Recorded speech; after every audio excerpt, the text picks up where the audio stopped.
여러분 안녕하십니까? 네, 저는 프라임 공인중개사 강의 부동산 공법을 강의하는 최기락이라고 합니다.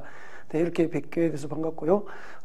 우리 프라임과 함께하는 수험생 여러분 모두가 합격할 수 있도록 잘 준비하고 최선을 다해서 강의를 드릴 것을 약속을 드리면서 강의를 시작하겠습니다. 우선 강의를 하는 저에 대한 최소한의 신뢰성이 이제 확보가 돼야 되겠죠. 네, 저는 공인중개사 과정 부동산 공법 강의를 한 25년 정도 진행을 해왔고요.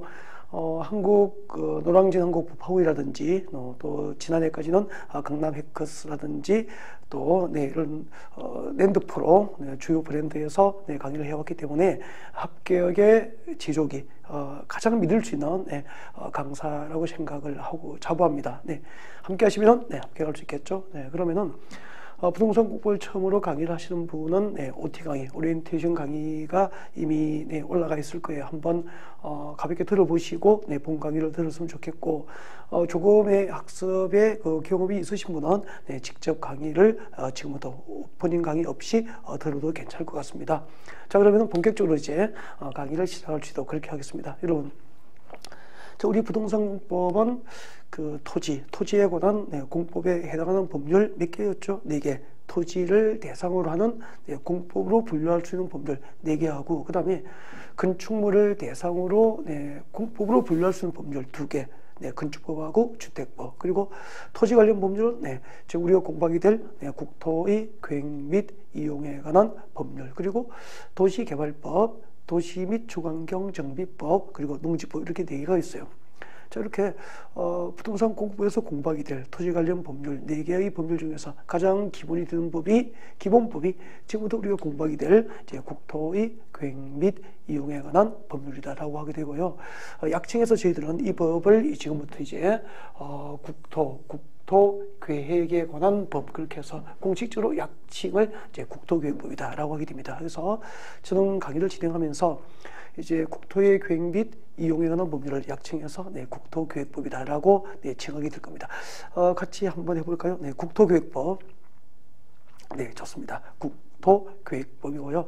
자, 수백 개의 토지 관련 법률 가운데서 가장 기본법이고, 우리 공인중개사 과정에서는 모두 몇 문제죠? 그렇죠. 12문제가 여기서 출제되기 때문에 법률은 하나지만 출제 비중은 약 35% 정도 출제 비중을 가지고 있는 가장 중요한 법이다라고 하시면 되고요. 이 국토계획법 12문제 중에서 8문제 이상을 맞추신다면 그 어려운 부동산 공법을 여러분은 당당하게 정복을 하실 수 있게 될 겁니다. 자, 그러면은 앞으로 우리가 공부하게 될 이 국토계획법의 핵심 테마가 무엇일까? 그 법을 구성하고 있는 중심 내용은 우리나라 국토를 개발하기 위한 각종 행정계획의 수립과 그 행정계획이 이제 이렇게 행정계획에 의한 사업 절차 등이 이제 이 법의 중심 내용으로 보시면 돼요. 그래서 국토계획법의 핵심 테마는 우리나라 국토를 개발하기 위한 국토계획이라고 하는 행정계획이 이 법의 중심인데, 그러면 이 법에서 공부하게 될 국토계획은 전체적으로 어떻게 구성되어 있을까? 그 국토계획의 체계를 제 시간에 시작하는 거죠. 자, 국토계획법에서 공부하게 될 국토계획에는 첫 번째 광역도시계획이 있습니다. 광역도시계획이 있고요. 이 광역도시계획을 수립하는 단위, 그 수립 단위는 전국토가 아니고요. 광역계획권이에요. 광역계획권을 대상으로 수립하는 국토계획은 광역도시계획이 되는데, 자, 광역계획권이 무엇일까요? 자, 이런 겁니다. 이런 현대 도시의 도시 문제 하면은 여러 가지가 있겠는데, 가장 대표적으로 인구 문제라든지 환경 문제라든지 주택 문제라든지 교통 문제, 이런 것이 현대 도시의 도시 문제가 되지 않습니까?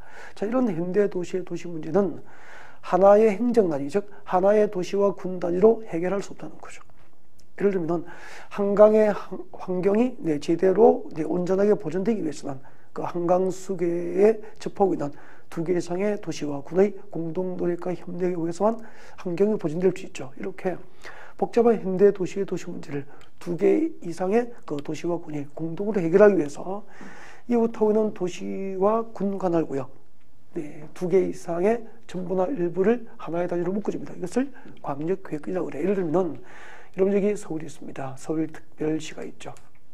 그리고 인근에 경기도 파주시가 있습니다. 그리고 인근에 경기도 연천군, 경기도 연천군이 있다라고 가정합시다. 이렇게 이후부터 있는 두 개의 상해 도시와 군 관할구역 전부 또는 일부를 하나의 단위로 묶어주죠. 이것을 광역계획권이라고 그래요.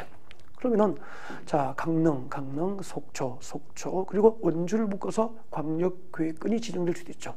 그리고 부산광역시 이후부터 있는 양산시, 창녕군을 묶어서 광역계획권이 지정될 수 있죠. 그리고 광주광역시, 목포, 여수, 순천을 묶어서 광역계획권이 지정될 수 있는 거죠. 이렇게 이후부터 있는 두 개의 상해 도시나 군 관할구역 전부나 일부를 하나의 단위로 묶어서 광역계획권이 지정되면은 이 지정된 광역계획권 단위로 장기적인 개발 계획이 수립됩니다. 그것을 광역도시계획이라고 하는 거죠. 자, 이렇게 광역계획권 단위로 광역도시계획이 수립되면은 이 광역도시계획에 부합될 수 있도록, 즉 광역도시계획에 적합하도록 하나의 도시와 하나의 군 단위로 다시 국토는 계획됩니다. 자, 도시 단위로 수립하는 국토계획은 도시계획이 되죠. 군 단위로 수립하는 국토계획은 군계획이 되겠죠. 이렇게 대한민국에 있는 모든 도시는 관할구역 단위로 도시계획이 있고 군 지역은 군 관할구역 단위로 군계획이 있는데 이 도시계획과 군계획을 합하여 도시군계획이라고 합니다. 자, 그러면은 광역도시계획이 수립된 지역에서는 이 광역도시계획에 부합될 수 있도록 하나의 도시와 군 단위로 도시군 계획이 수립되는데 그때 도시군 계획에는 두 가지가 있죠. 도시군 계획이라 하면 도시군 기본계획과 도시군 관리계획을 도시군 계획이라고 하는 거죠. 자, 국토계획법상 도시군 계획에는 도시군 기본계획과 도시군 관리계획이 있다라고 기억하시면 돼요. 자, 그럼 이거 자체가 이제 신문제가 될 수 있죠. 국토계획법상 도시군 계획에는 광역도시계획이 포함될 수 있다. 옮겼습니까? X죠. 자, 2번 국토계획법상 도시군 계획이라 하면 도시군 기본계획과 도시군 관리계획을 말하는데 자, 이 도시군 기본계획은 하나의 도시와 군 관할구역을 단위로 그 도시와 군 지역의 장기적인 발전 방향과 목표를 제시하는 계획이에요. 예를 들면 우리 서울은 10년, 20년 이후에 장기적으로 서울이 어떤 모습으로 발전할 것이고 개발할 것인지를 장기적으로 그 개발과 발전 방향과 목표를 정한 계획이 도시군 기본계획이 되는 거죠. 자, 이렇게 도시군 기본계획에 의해서 도시와 군 단위로 장기적인 발전 방향과 목표가 제시되면 그게 부합될 수 있도록 이 도시지역과 군지역을 관리하기 위해서 구체적인 정책 6개를 실제로 이제 정책으로 입안하고 결정할 수 있는 행정계획을 도시군 관리계획이라고 하는 거죠. 이렇게 장기 계획인 도시군 기본계획과 그리고 중단기 계획인 도시군 관리계획을 합하여 국토계획에서 도시군 계획이라고 해요. 이렇게 자, 우리가 국토계획에서 공부하게 될 국토계획, 행정계획에는 광역도시계획과 도시군 기본계획과 도시군 관리계획이 이제 이렇게 체계를 구성하고 있는데 이 광역도시계획과 도시군 기본계획과 도시군 관리계획의 관계는 상하 수직적 관계예요. 즉 상위 계획과 하위 계획의 관계가 되는 거죠. 자, 그러면은 당연히 광역도시계획은 도시군 기본계획의 상위 계획이기 때문에 광역도시계획이 수립된 지역에서 도시군 기본계획은 광역도시계획에 부합될 수 있도록 수립되어야 되죠. 근데 만약에 광역도시계획과 도시군 기본계획 내용이 상호 충돌했습니다. 자, 이 경우에는 상위 계획인 광역도시계획이 우선하여서 법적 효력이 발생하게 되는 거죠. 그럼 또 시문제 이렇게 나와요. 자, 광역도시계획에서 수립된 도시군 기본계획의 내용이 광역도시계획 내용과 상충할 경우에는 광역도시계획이 우선한다. 오 믿겠습니까? 오, 이렇게 되는 거죠. 자, 지금부터 우리가 공부하게 될 국토계획에서 공부하게 될 국토계획의 종류하고 전체적인 체계를 이제 살펴보셨고요. 자, 그러면은 이제 그 광역도시계획이 수립되기 위해서는 일단은 뭐죠? 그렇죠. 광역계획권의 지정이 있어야 되죠. 이렇게 해서 이제 광역계획권을 제일 먼저 학습을 구체적으로 하고 그 다음에 광역도시계획 학습하고 도시군 기본계획과 도시군 관리계획을 이제 구체적으로 학습하는 방법으로 지금부터 이제 강의를 풀어가게 될 거예요. 자, 그러면은 먼저 이제 광역도시계획 수립을 위해서는 광역계획원의 지정이 있어야 된다고 했죠. 자, 여러분 교재 우리 프라임 공인중개사 에서 이제 강의 교재가 기본서가 준비가 되어 있죠. 네, 그 기본서를 전제로 해서 이제 강의를 진행하게 될 겁니다. 그래서 교재를 마련을 하시는 게 좋을 것 같고요. 자, 여러분 교재 몇 페이지를 보시면 되죠? 그렇죠. 여기. 자, 여러분 교재 11페이지를 참고하면서 이제 강의를 들으시면 편안하게 강의를 들을 수 있게 됩니다. 자, 그러면은 자, 11페이지 타이틀을 보면은 이제 광역도시계획이 나와 있고요. 그 광역도시계획 수립을 위해서 먼저 무엇이 지정돼야 되죠? 그렇죠. 광역계획원의 지정이 있어야 된다는 거죠. 그러면은 자, 광역계획원은 잠시 전에 이렇게 설명해 드렸었죠. 네. 자, 여러분 여기 서울입니다. 서울이죠. 그리고 여기는 경기도 파주예요. 그리고 여기는 경기도 연천군이다라고 가정합시다. 이렇게 이웃하고는 두 개 이상의 도시와 군 관할구역 전부 또는 일부를 하나의 단위로 묶어줍니다. 이것을 무엇이라고 하는 거죠? 광역계획권이라고 불러요. 그 다음에 또 이렇게 묶을 수도 있죠. 여기는 경기도 파주예요. 경기도 파주. 여기는 경기도 연천입니다. 경기도 연천이죠. 이렇게 자, 이웃하고 있는 두 개의 도시와 군을 하나로 묶어줍니다. 이것도 무엇이 되는 거죠? 광역계획권이 되는 거죠. 자, 그러면은 자, 이렇게 이웃하고 있는 두 개 이상의 도시와 군 관할구역 전부나 일부를 단위로 광역계획을 지정하는 목적은 여기 세 가지입니다. 네, 교재 참고하시면 되죠. 자, 교재에 지금 여기 판수되어 있는 부분을 위치해 보시면 되죠. 자, 이렇게 이웃하고 있는 두 개 이상의 도시, 서울, 파주, 연천 이렇게 세 개의 도시의 도시공간구조, 도시공간구조와 도시기능을 상호 연계시키는 것이 목적이고요. 그리고 자, 이렇게 광역계획권에 포함된 두 개 이상의 도시와 군이 함께 환경을 보존하고, 그리고 도로, 지하철, 철도 등 광역시설을 체계적으로 정비할 목적. 자, 이 세 가지 구체적인 목적 달성을 위해서 이웃하고 있는 두 개 이상의 도시공간 전부 또는 일부를 하나의 단위로 묶어주는 것, 이것을 광역계획권이라고 합니다. 자, 그러면은 우리 이제 시험을 준비하는 입장에서 가장 중요한 것이 무엇일까요? 광역계획원의 지정 목적을 암기할 필요는 없고 참고하시면 돼요. 광역계획원이 출제되면 딱 정해져 있죠. 광역계획을 누가 지정하게 될까가 출제 포인트가 된다고 생각하시면 돼요. 여기서 출제를 합니다. 그런데 이제 대부분의 수험생들은 광역계획은 국토교통부 장관 또는 도지사가 지정한다라고 쪽지 암기를 하시겠죠. 그렇게 하면은 답을 찾을 수가 없습니다. 그래서 원리를 아셔야 돼요. 제가 그 OT 과정에서 그 행정조직 체계를 소개드렸죠. 네, 그 부분을 이제 참고하시면서 이것을 강의를 드려야 되는데, 여러분 OT 강의를 듣지 않으신 분, 혹시 또 OT 강의를 들으셨더라도 잠깐 복습 좀 합시다. 우리 중앙정부가 있죠. 중앙정부, 그죠? 자, 부동산 공급 시간에 중앙정부는 누구를 의미하죠? 대표적으로 그 중앙행정기관의장, 즉 국토교통부 장관. 국토교통부 장관은 중앙행정기관의 장으로서 중앙정부로 이해를 하시면 돼요. 그 다음에 지방자치단체는 두 개가 있죠. 광역자치단체하고 기초자치단체가 있는데, 광역자치단체는 5개가 있습니다. 정확하게 아셔야 되죠. 자, 광역자치단체라 하면 자, 서울특별시, 저는 특이라고 적겠습니다. 특별시, 서울특별시. 그리고 6대 광역시가 있죠. 6대 광역시. 그리고 세종특별자치시, 특시가 됩니다. 그리고 제주특별자치도, 특도라고 할게요. 세종특별자치시, 제주특별자치도, 그리고 제주특별자치도를 제외한 나머지 도는 4개 해당되는 거죠. 이 5개를 광역자치단체라고 하고, 이 5개를 무엇이라고 하죠? 네, 시도라고 부르죠. 시도. 그래서 자, 전국 시도지사 하면은 특별시장, 광역시장, 세종특별자치시장, 제주특별자치도지사, 그리고 도지사를 전부 합하여 시도지사라고 부르는 거죠. 자, 그 다음에 이제 기초자치단체가 있습니다. 자, 지방자치단체 중에서 기초자치단체 하면 3개가 있죠. 3개가 어떻게 되죠? 그렇죠.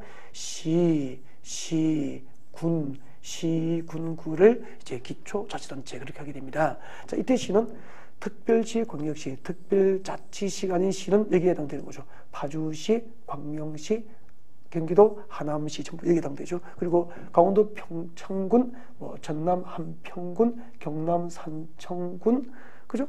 연천군 여기에 해당되죠. 그리고 구는 자치구라고 해가지고 지방자치단체로서 자치권이 부여된 자치구로서 특별시 광역시는 구는 여기에 해당됩니다. 예를 들면 서울특별시 강남구, 부산광역시 해운대구 전부 여기에 해당되는 거죠. 네, 자 그러면은 자 이 관계를 알고 있어야 되고요. 자 그럼 보십시오. 나중에 이제 시당 군수가 협의해서 공동 수립한 광역도시군 승인을 받습니다. 위에. 네, 그러면 시군이 포함된 광역자치단체는 도가 되죠. 그래서 시당 군수가 공동 수립한 광역도시계획은 관할 도지사 승인을 받아야 한다. 그렇게 되고요. 그 다음에 시도지사가 공동 수립한 광역도시계획은 나중에 국토교통장으로부터 승인을 받아야 한다. 이렇게 이제 입법이 이루어지게 되죠. 그래서 이 행정조직 체계를 알고 있어야 그 법이 만들어지는 과정, 입법의 원리를 우리가 잘 이해를 할 수 있게 될 겁니다. 자, 이것을 참고하면서 자, 같이 한번 보도록 합니다. 자, 그러면은 자, 광역계획을 누가 지정할까 설명드리겠습니다. 이런 광역계획은 자, 서울, 파주, 연천 묶으면 광역계획이잖아요. 자, 그때 보십시오. 자, 왼쪽은 서울특별시가 되죠. 오른쪽 파주나 연천구는 경기도가 되잖아요. 경기도가 되죠. 그러면은 파주시하고 연천군, 서울시, 즉 광역계획권이 두 개의 시도 관할 구역에 걸치게 됐죠. 그러면은 서울시장이 일방적으로 지정할 수 있는 관할구역 범위를 넘어버렸잖아요. 경기도 포함되기 때문에. 그 다음에 경기도지사가 일방적으로 지정할 수 있는 관할구역 범위를 넘어버렸잖아요. 그래서 광역구역이 시도 관할구역에 걸치면은 어느 한쪽에 시장과 도지사가 지정할 수 있기 때문에 그 위에 누구죠? 중앙정부, 국토교통부 장관이 광역구역을 지정하게 되는 거죠. 그래서 광역구역이 둘 이상의 시도 관할구역에 걸치게 된 경우에는 국토교통부 장관이 지정구자 돼요. 그 다음에 파주, 연천 보십시오. 파주, 연천을 묶으면 광역구역이잖아요. 왼쪽은 파주시고 오른쪽은 연천군이니까 파주시장이나 연천구는 어느 한쪽에서 일방적으로 지정할 수 있는 관할구역을 넘어버렸죠. 그래서 파주와 연천이 포함된 광역자치단체는 경기도죠. 그래서 이 경우에는 광역구역이 같은 도 관할구역 안에 두 개 이상의 도시와 구를 대상으로 지정된 경우에는 관할도지사, 경기도지사가 광역구역을 지정하게 돼요. 그래서 광역구역은 국토교통부 장관 또는 도지사가 지정한다라고 하게 된 겁니다. 그래서 여러분 그 교재 11페이지 양가로 2번에 보면은 지정고자 나와 있죠. 네, 박선해 봅니다. 너무 중요해요. 광역구역은 박선해 동그라미 1번 같이 봅니다. 광역구역은 둘 이상의 시도 동그라미 하죠. 둘 이상의 시도, 관할구역에 걸쳐 있을 경우에는 누가 지정하죠? 그렇죠. 국토교통부 장관이 광역구역을 지정이 되고, 그 다음에 동그라미 2번. 광역구역이 도 관할구역에 속하는 경우, 예를 들면은 파주, 연천을 묶으면은 광역구역이 도 관할구역에 속하게 되죠. 이렇게 광역구역이 도 관할구역에 속할 경우에는 누가? 그렇죠. 관할도지사가 광역구역을 지정하게 됩니다. 그 다음에 광역계획을 지정하는 절차죠. 만약에 국토교통부에서 광역계획을 지정합니다. 광역계획을 지정하려면은 이 광역계획권에 관계되는 서울시장, 파주시장, 연천군수와 광역계획권 지정에 대해서 의견을 듣습니다. 협의가 아니고 의견을 듣습니다. 자, 관계되는 시도지사, 시장소로부터 광역계획권 지정에 대해서 의견을 듣고 그 다음에 국토교통부 장관이 지정하기 때문에 국토교통부에는 도시계획위원회는 중앙도시계획위원회라고 그래요. 중앙도시계획위원회. 그래서 관계되는 시도지사, 시장소로부터 의견을 듣고 그리고 국토교통부에는 중앙도시계획위원회 심의를 거쳐서 광역계획을 지정하면은 관계되는 시도지사, 시장소장에게 지정 사실을 통지하게 됩니다. 이것을 참고하시면 되죠. 그래서 광역계획권 지정과 관련해서 시험에 출제되는 핵심은 광역계획권의 지정권자를 반드시 기억하자. 그죠? 광역계획권의 시도, 관할구역에 걸치게 되면 누가 지정하죠? 국토교통부 장관. 광역계획권이 같은 도 관할구역이면 관할도지사가 광역계획권을 지정한다. 그렇게 하면 돼요. 자, 지금까지 광역계획권에 관련된 설명이었고요. 네. 자, 이렇게 이제 광역계획권이 지정되면 그 지정되는 광역계획권 단위로 장기적인 발전 방향을 제시하는 행정계획이 수립됩니다. 그것을 무엇이라고 하죠? 광역도시계획이라고 불러요. 네. 자, 그러면 지금부터 이제 광역도시계획을 학습할 수 있도록 준비합니다. 여러분 교재는 교재 12페이지로 오시면 됩니다. 12페이지 보시면은 자, 02번에서 광역도시계획이 나와 있을 겁니다. 자, 광역도시계획이 무엇일까요? 여러분 광역도시계획은 일단은 광역계획권이 지정이 있어야 되죠. 그래서 지정된 광역계획권이죠.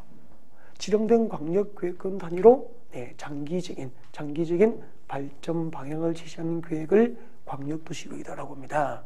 네.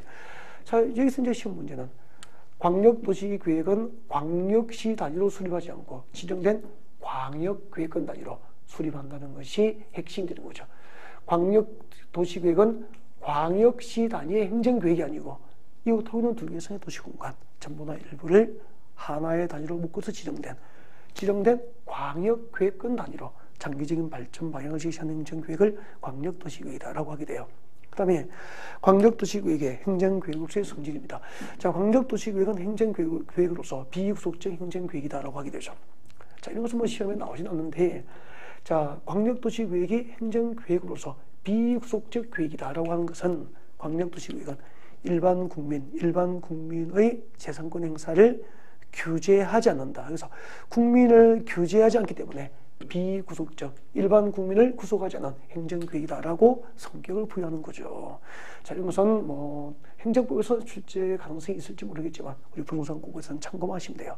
네, 광역도시계획은 장기적인 광역계획권 단위로 장기적인 발전 방향을 제시하는 계획으로서 일반 국민의 재산권 행사를 규제하지 않은 비구속적 행정계획이다 그런 얘기죠. 네, 자, 그러면 자, 광역도시계획 수립권자하고 승인권자를 같이 볼지도 그렇게 합니다. 자, 광역도시계획 수립권자 제가 설명을 드리겠습니다. 자, 여러분 교재는 12페이지 보시면은 이제 광역도시계획 수립권자 나와 있는데, 자, 설명을 들으시고 교재를 보시는 게 좋겠죠. 잠깐 보십시오. 여러분 조금 전에 여러분 여기 보시면은 이렇게 썼잖아요. 서울 그리고 파주, 경기도 파주시, 그리고 연천 이렇게 묶어주면 뭐죠? 이것을 광역계획권이라고 하잖아요. 자, 이때 광역계획권은 누가 지정했죠? 광역계획권이 시도 관할구에 걸치게 되면은 국토교통장관, 국토교통부 장관이 광역계획을 지정하게 돼요. 근데 광역도시계획은 누가 수립하느냐면은, 자, 이 광역계획권에 관계되는 시도지사입니다. 관계되는 시도지사니까 서울시장과 경기도지사죠. 이렇게 관계되는 시도지사가 광역도시계획 내용을 협의하고, 자, 그 내용에 관하여 협의가 이루어지면 시도지사가 공동으로 광역도시계획을 수립한다. 이게 원칙이에요. 광역계획권이 시도, 관할구역에 걸치게 된 경우 광역계획권의 지정은 그렇죠. 국토교통장관의 지정. 광역도시계획은 시도지사, 관계되는 시도지사가 협의해서 공동 수립하는 것을 원칙으로 한다는 얘기죠. 자, 이렇게 시도지사가 공동 수립하는 광역도시계획은 국토교통장관에게 승인을 받아야 돼요. 자, 광역계획권 지정이 있은 날로부터 3년 내에 국토교통장관에게 광역도시계획 승인 신청을 하여야 한다라고 되어 있습니다. 만약에 광역계획권 지정이 있은 날로부터 3년 내에 시도지사로부터 광역도시계획 승인 신청이 없으면 예외적으로 국토교통장관이 직접 수립할 수도 있다. 그렇게 돼요. 다시 정리하면 광역계획권이 시도 관할구역에 걸치게 된 경우 광역계획권의 지정은 국토교통장관, 광역도시계획은 시도지사 협의해서 공동수립. 자, 시도지사 공동수립한 광역도시계획은 광역계획권 지정이 있은 날로부터 3년 내에 국토교통장관에게 광역도시계획 승인을 신청해야 된다. 만약에 광역계획권 지정을 한 날로부터 3년 내에 승인 신청이 없을 경우에는 국토교통장관이 직접 광역도시계획을 수립할 수도 있다. 그렇게 되는 거죠. 그 다음에 자, 관계되는 시도지사 협의해서 국토교통장관에게 공동 수립을 요청하면 국토교통장관과 시도지사가 광역도시계획을 공동 수립할 수도 있다. 이렇게 됩니다. 좀 복잡한 것 같지만 연습을 좀 하셔야 돼요. 네, 여러분 교재 12페이지 봅니다. 12페이지 그 광역도시계획에서 양가로 3번 광역도시계획 수립권자 기억번 같이 와요. 광역계획권이 니은번 같이 보시면 광역계획권이 둘 이상의 시도 관할구에 걸친 경우 광역도시계획은 관할 시도지사와 협의해서 공동 수립하는 것이 원칙이다. 이걸 설명드린 거죠. 그 다음에 기억번 설명드릴게요. 자, 그 다음에 보십시오. 여기는 여러분 경기도 파주시입니다. 경기도 파주시. 여기는 경기도 연천군이에요. 경기도 연천군입니다. 묶어주면은 뭐죠? 광역계획권이 되잖아요. 이때 광역계획권, 파주, 연천은 도관할구역을 대상으로 광역계획권이 지정되면 누가 지정하죠? 그렇죠. 경기도지사. 경기도지사가 광역계획을 지정하게 됩니다. 이때 광역도시계획은 파주시장과 연천구수, 즉 관계된 시장구수, 관계된 시장구수와 협의해서 광역도시계획 내용에 대해서 협의가 이루어지면 협의해서 공동 수립을 하게 됩니다. 그 다음에 자, 이렇게 시장구수가 공동 수립하는 광역도시계획은 승인받죠. 누구에게? 관할 도지사에게 승인을 받아요. 시도지사가 공동 수립한 광역도시계획은 국토부장의 승인을 받고, 시장군수가 공동 수립한 광역도시계획은 관할 도지사 승인을 받아요. 광역계획은 지정이 있어로부터 몇 년? 3년 내에 승인을 신청해야 됩니다. 만약에 3년 내에 승인 신청이 없으면 경기도지사가 단독으로 광역도시계획을 수립할 수도 있게 됩니다.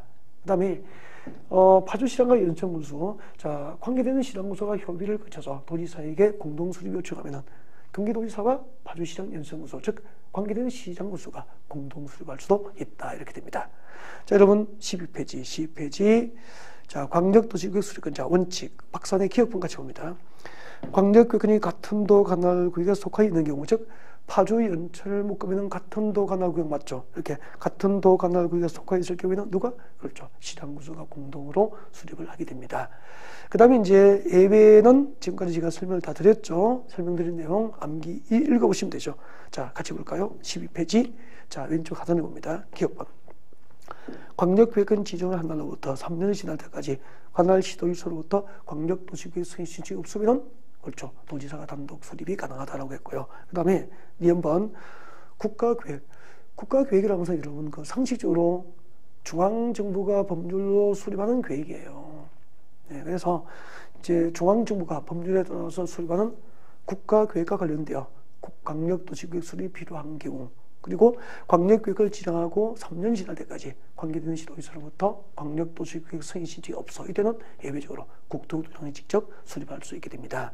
그 다음에 이제 디귿리얼도 이제 그 시도지사 요청이 있으면 국토부장과 시도지사 공동 수립할 수 있다고 그랬고요. 시장군수가 협의를 거쳐 요청하면 도지사와 시장군수가 공동 수립할 수 있다고 설명드린 내용이에요. 참고하시면 되겠죠. 네. 자, 지금까지 광역도시계획과 관련해서 수립권자, 승인권자, 여기까지 이제 강의가 쭉 진행된 거죠. 네. 자, 그러면은 광역도시계획 수립하는 절차, 광역도시계획 수립 절차가 어떻게 될까요? 라고 하는 겁니다. 자, 광역도시계획 수립 절차 같이 보겠습니다. 여러분 교재는 13페이지 참고하시면 되죠. 그러면은 이런 광역도시계획을 수립하는 절차라고 되어 있으니까 절차는 순서죠, 순서. 그 순서를 정하기 위해서는 그 절차가 몇 개 이상이죠? 그렇죠. 2개 이상 있어야 절차를 정하게 되죠. 그래서 어떤 순서를 거쳐서 광역도시계획이라고 하는 행정계획이 수립될까? 그 목차가 떠올라야 돼요. 제일 먼저 기초조사입니다. 기초조사입니다. 두 번째는 공청회를 개최해서 관계되는 주민과 전문가로부터 광역도시계획 내용에 대해서 의견을 듣습니다. 의견을 청취하게 되죠. 그리고 광역계획권에 관계되는 시도의회, 지방의회가 되죠. 그리고 시군, 지방의회, 그리고 관계되는 시장수로부터 의견을 듣게 됩니다. 의견을 들어서 광역도시계획을 수립하게 되죠. 여기서 그 기초요소가 뭘까 이거예요. 여러분, 아까 서울, 파주, 연천을 묶어줍니다. 뭐죠? 그렇죠. 광역계획권이죠. 그러면은 이 서울, 파주, 연천을 묶어서 이 넓은 지역을 대상으로 한 10년, 20년 이후에 이 지역을 어떻게 개발하고 발전시킬지 계획을 하려면은 이 지역에 대한 인구, 산업, 교통, 토지용 상황, 환경 등을 미리 조사하고 측량해야 되죠. 이렇게 광역도시계획 수립을 위해서 해당 지역의 산업이나 인구, 환경, 주택, 토지용 상황 등을 조사하고 측량하는 것을 기초조사한다고 그래요. 그리고 광역도시계획 수립할 때 기초조사는 반드시 해야 됩니다. 그래서 의무사항이에요.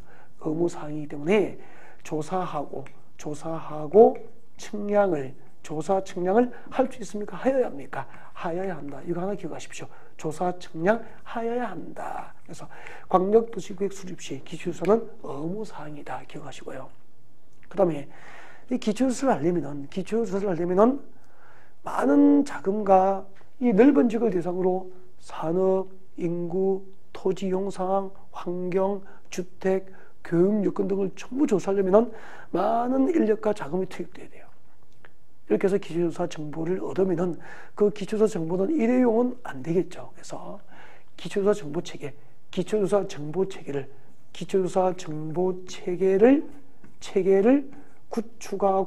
구축해서 운영을 하도록 합니다. 광역도시구역 수립 시 기초조사를 한 경우에는 기초조사 정보 체계를 구축하여 운영을 해야 되고요. 그리고 그 변동사항을 5년마다 확인을 하도록 하고 있죠. 이 두 가지를 기억하셔야 돼요. 그래서 여러분 교재 13페이지 보십시오. 진짜 출제 가능한 것만 뽑아뒀죠. 참고해 보면은 네, 기초조사 정보체계 구축 운영 기억과 내용이 나와 있습니다. 꼭 읽어두셔야 돼요. 발표하시고요. 출제될 수 있죠. 이게 4, 5년 전에 신설된 거예요. 네, 자 읽어볼까요? 국토교통장관 시도지사, 시당구소가 기초조사를 실시한 경우에는 지금부터 밑을 쭉 끄시면 되겠죠. 해당 정보를 체계적으로 관리하고 효율적으로 활용하기 위해서 기초조사 정보체계를 구축하고 운영을 해야 된다는 거죠. 광역도시구역 수립 시 기초조사를 했다면 그 기초조사 정보체계를 구축하고 운영을 해야 돼요. 그리고 니은번 두 번째 지로입니다. 자, 이렇게 기초조사 정보체계를 구축한 경우에는 밑줄 긋죠.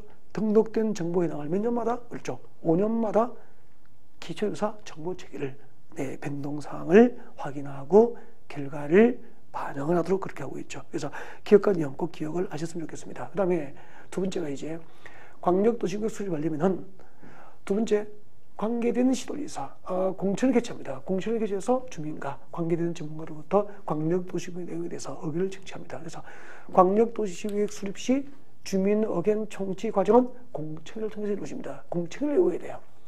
광역도시구역 수립 시 기초조사 주민 의견 청취 절차는 공청회를 통해서 이루어지게 됩니다. 여기까지 학습하시면 돼요. 그리고 관계되는 서울시나 경기도의회, 시도의회, 관계되는 지방의회 의견을 듣고 또 관계되는 시당수로부터 광역도시구역 수립 내용에 대한 의견을 듣도록 합니다. 이것은 그렇게 중요하지는 않아요. 그 다음에 자, 이렇게 이제 광역도시구역 수립되면 시도지사 수립하면서 누구에게 승인받죠? 국토교통장관의 승인을 받잖아요. 시당구소가 수립한 광역도시구역은 누구에게 승인받죠? 시당구소가 수립하는 관할 도지사 승인을 받잖아.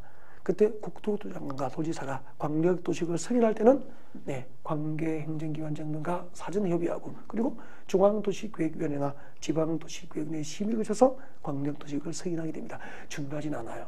그 다음에 광역도시구역 초정은 중요하죠. 이거 설명할게요. 여러분 잠깐 봐요. 서울 파주의 연천을 묶어서 즉 광역계획권이 시도에 걸쳤잖아요. 서울시하고 경기도에 걸쳤잖아요. 광역계획권 누가 지정하죠? 그렇죠. 국토교통장관이 지정하죠. 광역계획권의 지정은 국토교통장관이 지정합니다. 광역도시계획은 누가 수립하죠? 그렇죠. 서울시장과 경기도지사, 시도지사 협의하여 광역도시계획 내용에 대한 협의가 이루어지면 공동 수립, 광역도시계획을 공동 수립하게 되잖아요. 네, 근데 서울시장과 경기도지사, 시도지사가 광역도시계획 내용을 공동 수립하기 위해서 협의를 했는데 협의가 성립되지 않으면 공동 수립할 수 없잖아. 그때는 시도지사가 광역도시계획 내용에 대해서 협의가 이루어지지 않게 되면 국토교통장관에게 광역도시계획 내용에 대한 조정을 신청합니다. 우리끼리 협의가 안 되니까 조정해달라고 국토교통부에 시도지사가 단독으로 조정 신청할 수도 있고 공동으로 조정 신청할 수도 있어요. 그래서 단독 또는 공동으로 국토교통장관에게 조정을 신청할 수 있게 되죠. 만약에 조정 신청을 받았는데 자, 서울시장과 경기도지사 어느 한쪽에서 일방적으로 단독으로 조정 신청을 한 경우에는 당사자 간에 충분한 협의가 안 된 거잖아요. 그죠? 당사자 간에 충분한 협의가 안 된 거잖아요. 그래서 단독으로 조정 신청이 있을 경우 국토교통부 장관은 기한을 정하여 시도지사가 다시 한 번 더 협의할 수 있도록 협의를 근거할 수 있고요. 기한 내에 협의가 이루어지지 않게 되면 국토교통부 장관이 직접 광역도시구역 내용을 조정을 하게 됩니다. 자, 이 내용이 자, 여러분 교재 몇 페이지 있느냐면은 자, 여러분 교재 15페이지 오십시오. 15페이지 오시면은 네, 공사번에 광역도시계획 조직이 나와 있죠. 금방 설명드린 내용입니다. 같이 읽어드릴까요? 15페이지. 자, 광역도시계획을 공동 수립하는 시도지사 미칠 거예요. 자, 광역도시계획을 공동 수립하는 시도지사가 그 내용에 관하여 서로 협의가 되지 아니하면은 공동 또는 단독, 공동 동그라미, 단독 동그라미, 공동 또는 단독으로 누구에게? 그렇죠. 시도지사는 국토교통부장에게 조정을 신청할 수 있게 됩니다. 광역도시계획을 공동 수립하는 시도지사가 그 내용에 관하여 협의가 이루어지지 않게 되면은 네, 국토교통부장에게 조정을 신청할 수 있다는 거죠. 그 다음에 2번 보십시오. 자, 국토교통부장은 단독 동그라미. 단독으로 조정 신청을 받은 경우에는 단독으로 조정 신청을 했다는 것은 당사자 간의 충분한 협의가 안 된 거잖아요. 그래서 단독으로 조정 신청이 있을 경우에는 기한을 정하여 당사자 간의 협의를 권고할 수 있고 기한 내에 협의가 이루어지지 않게 되면 직접 광역도시계획 내용을 국토교통부장이 조정을 할 수 있게 돼요. 네, 광역도시계획 수립권자는 그 조정 내용을 광역도시계획 수립에 의무적으로 반영해서 광역도시계획을 수립을 하도록 그렇게 하고 있는 거죠. 자, 우리 1교시에 국토계획법상 국토계획체계, 광역도시계획과 도시군계획 중 도시군기본계획과 도시군관리계획을 소개했고요. 그 중에서 광역계획권의 지정에 관한 사항과 그리고 광역도시계획 수립에 관한 사항을 학습을 했고요. 광역계획권 지정과 광역도시계획 수립 관련 내용은 반드시 이제 한 문제 정도가 출제된다고 봐야 돼요.